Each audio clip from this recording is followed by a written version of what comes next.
Today, we're going to do another deep dive into some strange details from Room 237 from The Shining. Hey, hello, and welcome to my channel.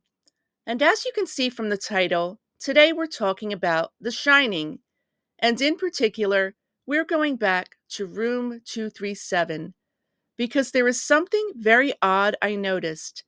And again, I haven't seen anyone else talking about it.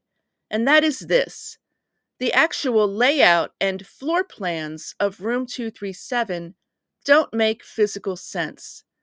I'm not sure how else to say this, but the inside of the room appears larger than the outside.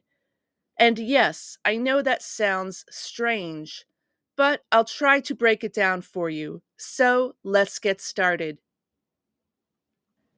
Well, first we have to join Dad Jack Torrance as he is interviewed about a job as the winter caretaker of the Overlook Hotel. After Jack does get that job, we see the whole family drive up to the Overlook Hotel. When they get there, they are given a tour through the Colorado Lounge by Mr. Ullman. After getting a tour of the grounds and the hedge maze, the Torrance family meets the head chef, Mr. Hallorann.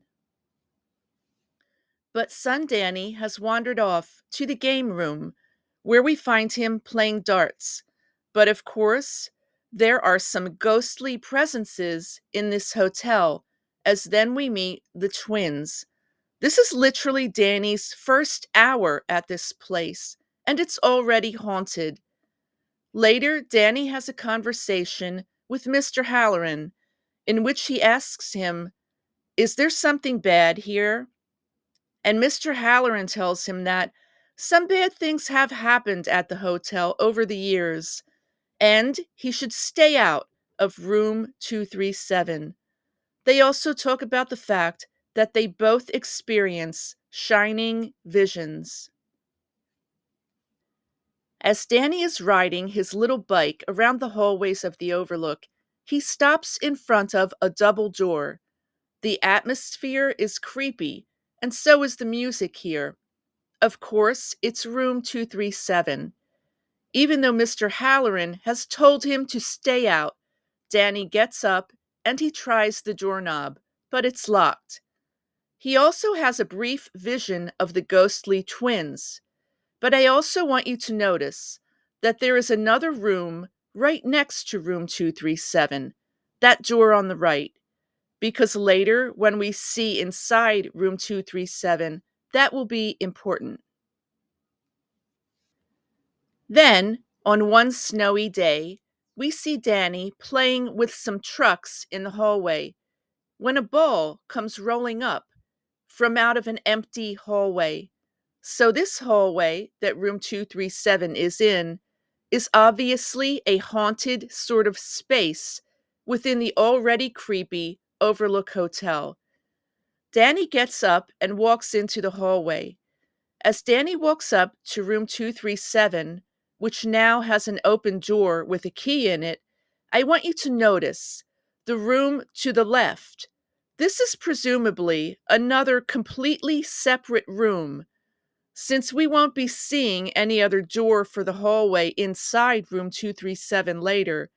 I'm just making note that the inside of room 237 can't be that big, with whole other hotel room doors pretty close on either side of it. The inside of this room is impossible.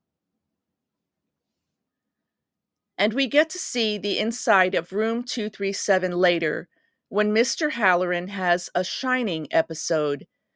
And we come into a fairly large living room type space with a fireplace, which already doesn't make sense, since if the curtains are against the outside wall with a window, then this fireplace would be right up against the shared wall of that other room next door. The colors are jarring, with purple couches and a green and blue patterned carpet that seems a bit garish or nightmarish.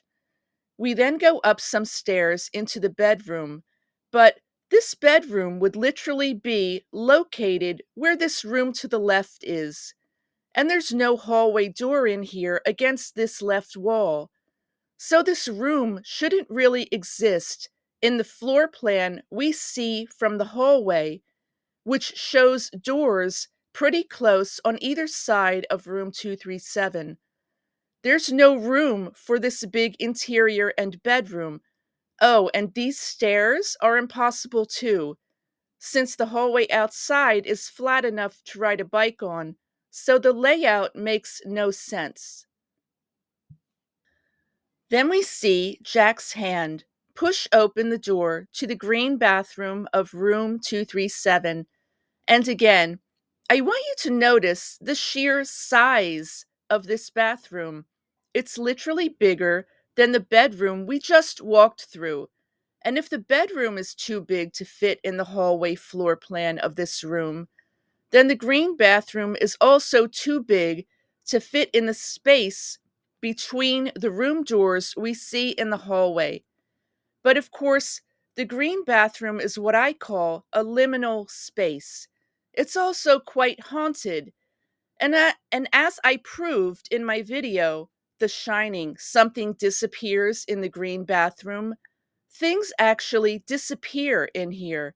So it's a ghostly place.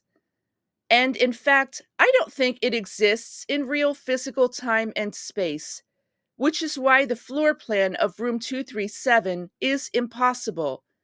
As we see Jack exit room 237, I want you to notice again how close the other hotel room door is. Jack's right in front of it, but the bedroom and bathroom of room 237 literally would be in that space. So the floor plan is spatially impossible. So, why is the floor plan of room 237 impossible? Well, as we see from our outside hallway views of room 237, there are adjacent rooms to the right and left on either side of room 237, and they're pretty close. That spacing might allow for just the living room at best, but this bedroom and our ghostly green bathroom just don't fit in the space that is possible from the hallway layout. They are spatially impossible rooms. But why? Well, I've said before that certain places in the Overlook are liminal spaces. That is, the normal laws of space and time don't seem to apply. They are spirit haunted spaces. The maze and the elevator are two, and I think room 237 is another such space. A bit like Ullman's office window. It's something that shouldn't really exist because it doesn't even fit the floor plan we can see.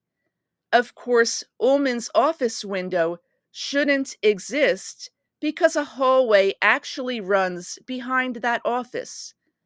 But we'll have to get into that impossible space in another video. Well, that's my new video about the impossible floor plan of room 237 from The Shining. I hope you liked it. I'm working on something for next week, and I hope to have that up soon. Also, let me say thank you to my awesome comment section. I really enjoy reading those, so thank you. Also, it would help my channel if you did hit that subscribe button. But either way, my name is Shim. Thank you for spending time with me, and have a great day.